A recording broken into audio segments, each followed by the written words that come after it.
Friends Tirunelveli style வெண்டைக்காய் பச்சடி செய்ய போகிறோம்.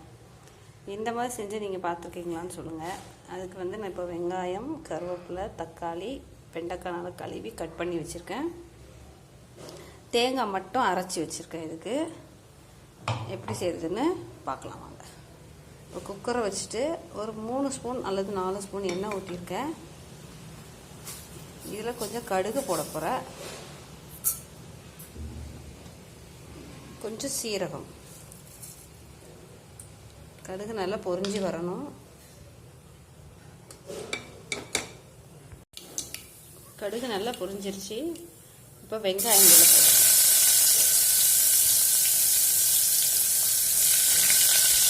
இதோட சேர்ந்து கருவேப்பிலை கொஞ்சம். இதை நல்லா வதங்கணும். பொன்னிறமாக வதங்கின பின்னாடி தக்காளி போட்டு சேர்த்துக்கலாம். வெங்காயம் நல்லா பொரிஞ்சிருச்சு. இது கூட தக்காளி சேர்த்து நல்லா வதக்கணும்.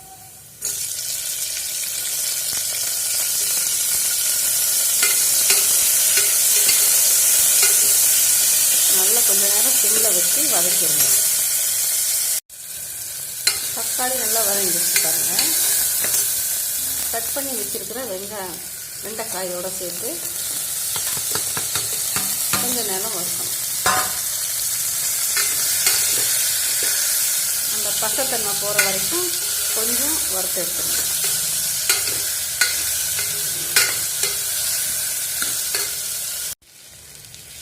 இந்த வதங்கிடுச்சு பாருங்கள். இப்போ இது கூட தேவையான அளவு உப்பு,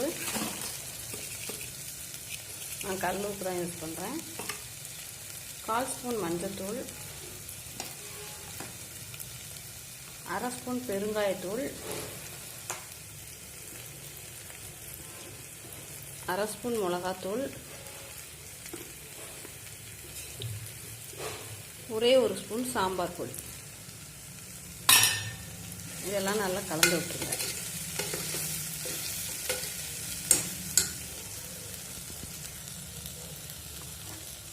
இது கூடவே சேர்த்து நம்ம அரைச்சி வச்ச தேங்காய்,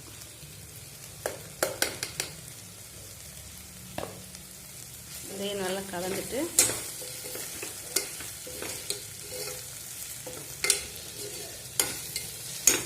தேவையான அளவு தண்ணி கொஞ்சம் கம்மியாகவே ஊற்றிக்கலாம்.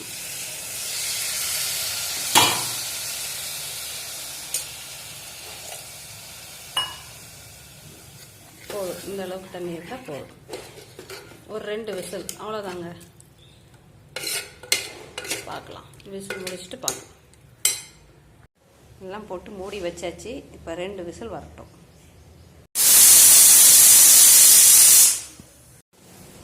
திறந்து பார்த்துடலாம்.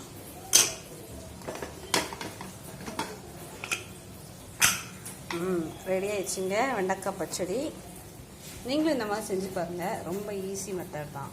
செஞ்சு பாருங்கள். கரெக்டாக செட் ஆயிடுச்சு. அவ்வளோதாங்க. இது மோர் குழம்புக்கு, ரசம், தயிர் சாதம், இதுக்கெல்லாம் நல்லா செட் ஆகும். தேங்க்யூ.